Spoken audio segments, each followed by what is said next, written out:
د توبې د قبولیت دپاره مخکې موږ ویلو چې سړی په زړه کې پښیمانه وي، په خوله باندې به استغفر الله وایي، د ګناه په ضرر باندې به پوه وي، دا ګناه به د الله دپاره پرېږدي، د الله حق به الله له ورکوي، د ګناه د زیانه به وځي،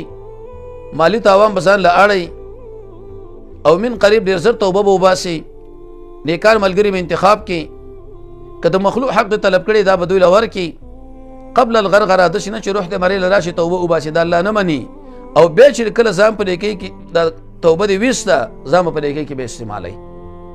داسې نه چې د کفر په حالت کې د ټولو نه مخکې اوچت ډګر کې وي، خو چې کله اسلام نه را داخل شي نو بیا ډډه ووایي. وحسي رضی الله په یو طرف باندې سید الشهدا حمزه شهید کې، ولې په بل طرف باندې بیر مسلمة الکذاب نه درز ویسو ګزارې ورکړي، هغه ختم کړي.